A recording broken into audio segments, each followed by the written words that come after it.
रूस की private army Wagner group की बगावत। पुतिन के खिलाफ सड़कों पर उतरी वैगनर ग्रुप की सेना।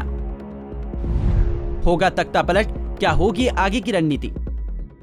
तो अब रूस में पुतिन के खिलाफ जंग के ऐलान का बिगुल बज चुका है, क्योंकि अब रूस के राष्ट्रपति व्लादिमीर पुतिन अब अपने ही देश में घिरते नजर आ रहे हैं। दरअसल रूस की प्राइवेट आर्मी वैगनर ग्रुप ने अपने ही देश के राष्ट्रपति पुतिन के खिलाफ बगावत कर दी है।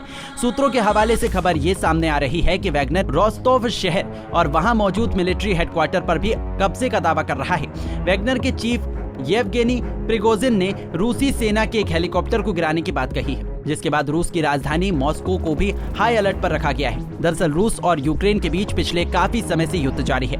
दोनों देशों के बीच युद्ध को 1 साल से ज्यादा का समय हो चुका है, लेकिन युद्ध निरंतर जारी है। रूस यूक्रेन युद्ध के बीच पुतिन के लिए ये अब तक का सबसे बड़ा झटका है, क्योंकि रूस में अब गृह युद्ध छिड़ गया है और पुतिन अब अपनी ही रणनीति में घिरते नजर आ रहे हैं। बहरहाल जितने भी देशों में गृह युद्ध छिड़ा है, अंजाम बुरा ही सामने आए हैं। जो तस्वीरें, जो वीडियो, जो खबर रूस से सामने आ रही है, वो वाकई में पुतिन के लिए बड़ा अब तक का सबसे बड़ा झटका है। और इसी बीच रूस के राष्ट्रपति पुतिन ने देश को संबोधित किया और कहा कि हम आंतरिक विश्वासघात का सामना कर रहे हैं। हम वैगनर के साथ कोई समझौता नहीं करेंगे। वैगनर ने रूस की जनता को धोखा दिया है। बगावत करने वाले आतंकियों को सजा देंगे। वैगनर ने बुरे वक्त में रूस के साथ विश्वासघात किया। जवाबी कार्रवाई के लिए सेना को अलर्ट मोड पर रखा गया है। वैगनर ने रूस की सेना को चुनौती दी है।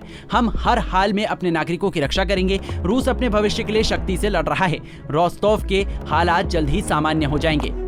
दरअसल रूस से जो वीडियो सामने आ रही है, जिसमें साफ तौर देखा जा सकता है कि सड़कों और मिलिट्री हेडक्वार्टर के बाहर वैगनर के लड़ाके और बख्तरबंद गाड़ियां नजर आ रही हैं। हालात को देखते हुए वहां के लोगों से घर के अंदर रहने की अपील की गई है। बता दें कि ये तनाव बाखमुत में वैगनर ट्रेनिंग कैंप पर मिसाइल अटैक से शुरू हुआ है। इस मिसाइल अटैक में कई वैगनर लड़ाके मारे गए थे, जिसके बाद वैगनर ग्रुप के प्रमुख प्रिगोजिन ने क्रेमलिन को इसका दोषी ठहराया था। प्रिगोजिन ने कहा कि हमारे पास 25,000 लड़ाकों की फौज है। हमने अपना लक्ष्य तय कर रखा है और हम मरने के लिए भी तैयार हैं। हम अपनी मातृभूमि और रूसी नागरिकों के लिए खड़े हैं। उन्हें ऐसे लोगों से मुक्ति मिलनी चाहिए जो आम लोगों की हत्या हो रही है। वही पुतिन विरोधी नेता भी मौका देखकर चौका मारने की कोशिश में है। पुतिन विरोधी नेता मिखाइल खोदोरकोव्स्की ने रूसियों से वैगनर चीफ प्रिगोजिन का समर्थन करने की अपील की है।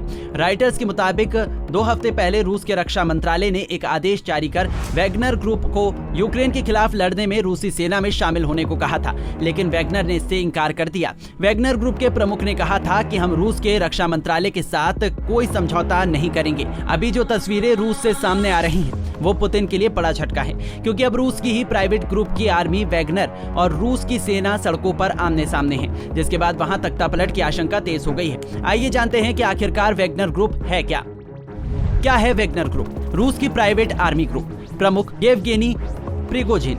2013 में बना था वैगनर ग्रुप। 2022 में हुआ रजिस्टर। Headquarter Saint Petersburg. 18 अफ्रीकी देशों में फैला है नेटवर्क। वैगनर ग्रुप धीरे धीरे बड़े बड़े दावे कर रहा है। वैगनर ने दावा किया है कि वो रूस के कई जगहों पर कब्जा कर लिया है। तो आखिर में सवाल यही कि पुतिन की वैगनर को लेकर आगे की रणनीति क्या होगी? Bureau report, Punjab Kesari TV.